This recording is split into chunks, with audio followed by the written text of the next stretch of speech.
অবশেষে মাওলানা মুফতি আমির হামজা ভাইয়ের কথার সত্যতা মিলে গেল। তিনি বলেছিলেন যে জাহাঙ্গীরনগর বিশ্ববিদ্যালয়ের ছাত্ররা মদ দিয়ে কুলি করে বের হয়, এই কথা বলার কারণে তাকে মাপ চাইতে হলো। কিন্তু এখন আমরা কি দেখতে পাচ্ছি? সর্বনাশ! জাহাঙ্গীরনগর বিশ্ববিদ্যালয়ের ছেলেরা শহীদ তাজউদ্দিন আহমেদ হলের ছাদে বসে 15 জন মিলে ছাত্র দলের মোহাম্মদ জাবের হোসেন তার নেতৃত্বে তারা বসে মদ গাজার জুয়ার আসর বসিয়েছে, আপনারা দেখেছেন। তাহলে আমির হামজা ভাই যে বলেছিল জাহাঙ্গীরনগর বিশ্ববিদ্যালয়ের ছেলেরা মদ দিয়ে কুলি করে, সেই কথাই তো এখন বাস্তবতার সাথে মিলে গেল। একটা ইউনিভার্সিটির ছাত্ররা যদি মদ জুয়ার আসর বসায়, তাহলে সারা বাংলাদেশের অন্যান্য ছাত্ররা কি করবে? এজন্য বিশ্ববিদ্যালয় থেকে এই সমস্ত অপসংস্কৃতি, এই সমস্ত খারাপ খাসলাতগুলো দূর করতে হবে। রাসূল সাল্লাল্লাহু আলাইহি ওয়াসাল্লাম বলেছেন 3 শ্রেণীর ব্যক্তির জন্য জান্নাত হারাম, যারা জান্নাতে যেতে পারবে না। প্রথম নাম্বার হলো, যারা জান্নাতে যেতে পারবে না তারা হলো পিতামাতার অবাধ্য সন্তান। আল্লাহ তাআলা জান্নাতে যেতে পারবে না। আল্লাহর নবী বলেছেন রিদা রব্বি ফি রিদাল ওয়ালিদি ওয়া সাখতু রব্বি ফি সাখতিল ওয়ালিদি। পিতার সন্তুষ্টিতে আল্লাহ সন্তুষ্ট, পিতার অসন্তুষ্টিতে আল্লাহ অসন্তুষ্ট।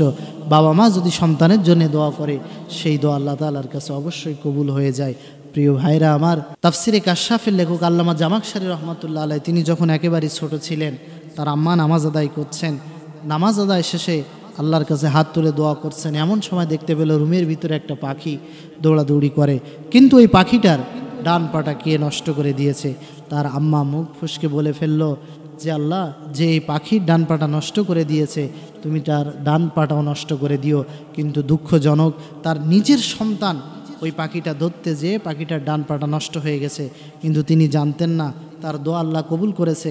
এরপরে আল্লামা জামাখশারী ঠিকমতো হাঁটতে পারছেন না, ডান পায়ে শক্তি পাচ্ছেন না। তার মা বুঝতে পারলো আসলে আমার ভুল হয়ে গেছে। তিনি আল্লাহর কাছে দোয়া করলেন, আল্লাহ তুমি আমার সন্তানের পাটা ভালো করে দাও। কিন্তু তার সন্তানের পা আর ভালো হলো না। দেখুন ভাইরা, এই জন্য পিতামাতার দোয়া কেমন, এই জন্য বাবা মার সাথে খারাপ ব্যবহার করা যাবে না, খারাপ আচরণ করা যাবে না। রাসূলুল্লাহর কাছে প্রশ্ন করা হলো, হুজুর খেদমত করব কার? নবীজি বললেন তোমার মায়ের। এরপরে কার? রসুল বললেন তোমার মায়ের। এরপরে কার? রসুল বললেন তোমার মায়ের। 3টি বার মায়ের কথা বললেন। এরপরে জিজ্ঞাসা করলো, হুজুর এরপরে খেদমত করব কার? রসুল বললেন পিতার। সুবহানাল্লাহ, 3 বার রসুল মায়ের কথা বলেছেন, 4বার পিতার কথা বলেছেন।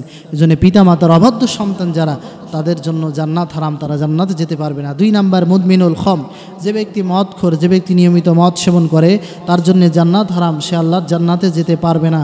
আমরা দেখেছি এই জাহাঙ্গীরনগর বিশ্ববিদ্যালয়ে যে সমস্ত ছেলেরা মদ খাচ্ছে, মদে আসক্ত, তাহলে এদের বিরুদ্ধেও শাস্তি হওয়া দরকার। আজকে যদি বাংলাদেশে কোরআনের আইন থাকতো, তাহলে এই মদখোরদের স্থান বাংলাদেশে হতো না, কোনো ইউনিভার্সিটিতে মদের আড্ডা হতো না। 3 নাম্বার নবীজি বলেছেন তার জন্য জান্নাত হারাম যে ব্যক্তি দায়ুস। আমরা সমাজের ভিতরে জানি দায়ুস হলো মহিলা, কথাটি ভুল।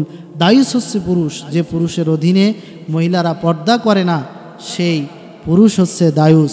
এই 3 শ্রেণীর ব্যক্তি আল্লাহর জান্নাতে কখনো যেতে পারবে না।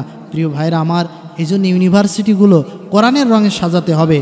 ইউনিভার্সিটি বিশ্ববিদ্যালয়ের ছাত্ররা হবে ইসলামী শিক্ষায় শিক্ষিত, তারা মদ জুয়ার আসর বসাবে না, অন্যায় কাজ করবে না, তারা সমাজকে সুন্দর করবে, তাদের দিয়ে সমাজ সুন্দর হবে, জাতি উপকৃত হবে।